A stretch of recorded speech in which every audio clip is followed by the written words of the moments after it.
Hello, crafty friends. Lisa here. I'm super excited to be back on the Whimsy Stamps YouTube channel participating in Whimsy's February Peekaboo Hop featuring the Peekaboo 3 die.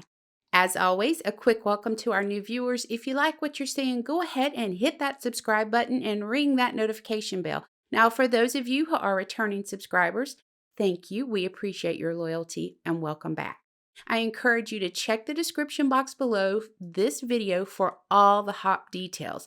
But just a quick reminder to hop along each stop, subscribe, and comment for a chance to win that $100 gift certificate to the Whimsy Stamps online shop.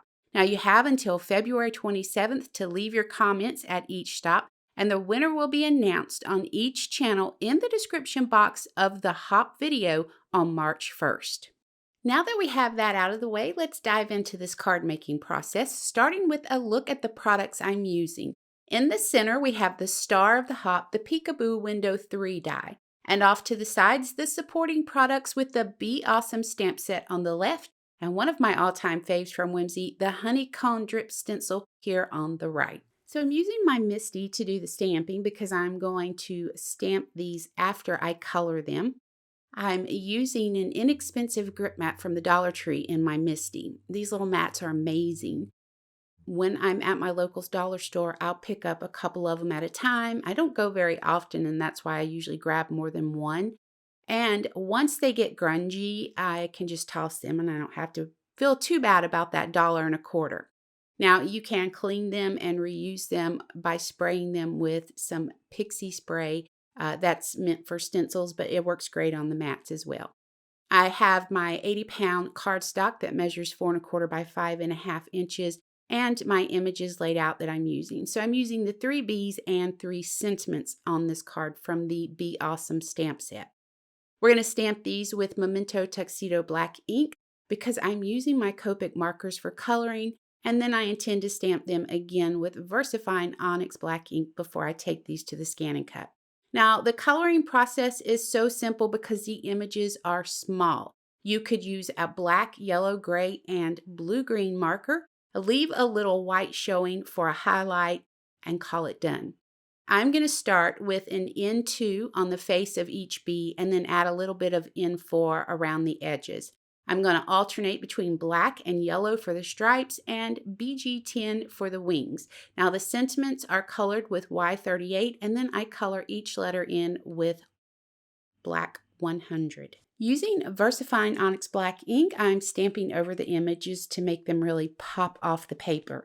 Next, I'll take this to the scan and cut, and through the magic of video, our images will be cut out instantly, leaving us to move on to one of my favorite card making techniques, stenciling, with one of my favorite stencils, the Honeycomb Drip Stencil. Now, if you don't have this stencil, I highly recommend it. If you haven't checked out my chocolate drip video, I'll link it for you. Now, this stencil makes creating dripping chocolate so easy, but today we're using just the honeycomb design for this card. So this is very basic stenciling using Memento die inks, starting with Dandelion, then moving into Cantaloupe, and finishing off with Peanut Brittle. I'm starting with the lightest ink in the center, which is Dandelion, and then blending the Cantaloupe from the outer edges into the Dandelion, and follow that with the Peanut Brittle on the outer edges, blending into the Cantaloupe. Now, while I'm blending, let's talk real quick about pixie spray. I don't use it every time I stencil, but when your stencil has thin lines, it does make life easier to spray the back of the stencil with the pixie spray before stenciling because it helps to hold everything down. You're going to notice how I'm not holding onto the stencil at all because the pixie spray is holding everything, including the stencil to the glass mat. So while it's not a must every time I stencil, it is a must for stencil with fine details. Don't let me forget to mention, Whimsy now has their own blender brushes, and I'm using the small in this video. A quick reveal, and we'll set this aside to dry, and then we're going to move into die cutting our Peekaboo Window 3 die and start to create our shaker part of this card and wrap this video up. I have the Peekaboo Window 3 die here with a piece of black cardstock that's cut to 4¼ by 5½ inches. I'm using my Scotch removable tape to hold the cardstock and die together. You're noticing how I'm laying this at an angle? I recommend getting into this habit because it saves wear and tear on your machine and your plates. I do have the cut lines facing up. Once I pop all the pieces out and set them to the side, we're going to clear out this space and start assembling our shaker card. And to do that, we're going to go ahead and trim our stenciled panel down. So our die cut piece is 4 inches by 5¼ inches. We need our stenciled piece to be a little bit smaller than that. So I usually try to do about 1/16 of an inch smaller than my top layer.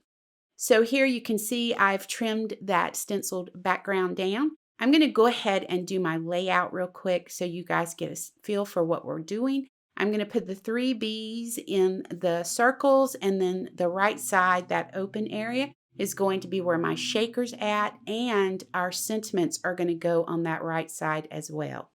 In order to adhere acetate over the die cut peekaboo window for the shaker, I've applied a 1/4 inch score tape to the back side of the window. Acetate needs to be cut into a rectangle measuring 2¼ inches wide by 5 inches tall and adhere to the back of the die cut panel. Now, 1/8 of an inch foam adhesives to the back side of the die cut panel over the acetate. You can do 1 or 2 layers. It just depends on how freely you want your shaker bits to move around. Make sure you pay attention to the foam adhesive. All the pieces need to be touching so that the shaker bits won't fall out. So here I'm sharing a sneak peek with you. This has yet to be released at This Calls for Confetti. This is iridescent yellow, and it will be released March 3rd.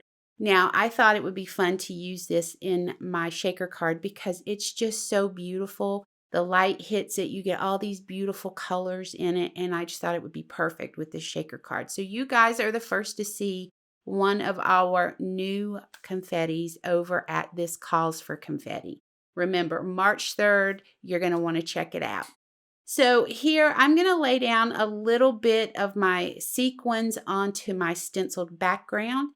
I'm going to remove the release paper from the foam adhesive strips and go ahead and get this placed over my stenciled background.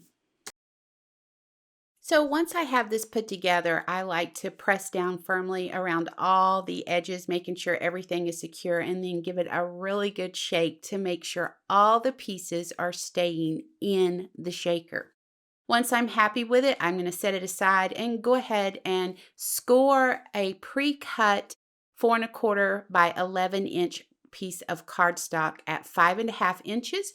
We're going to put some glue to the back of our shaker and add that to our card base. So now that we have this centered on our card base, we can come in with our images and sentiments and go ahead and adhere them.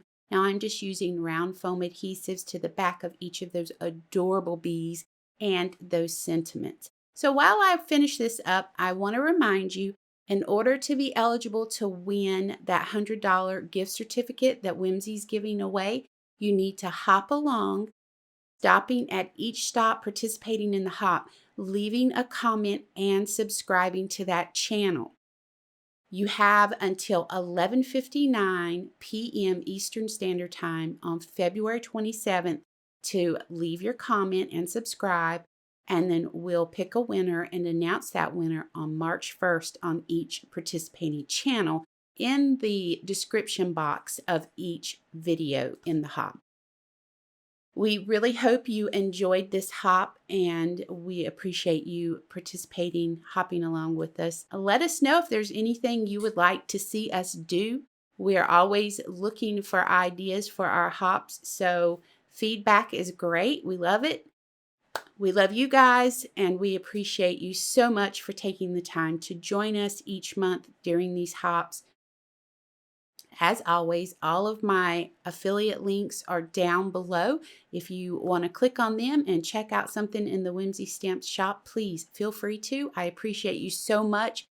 As always, please take care.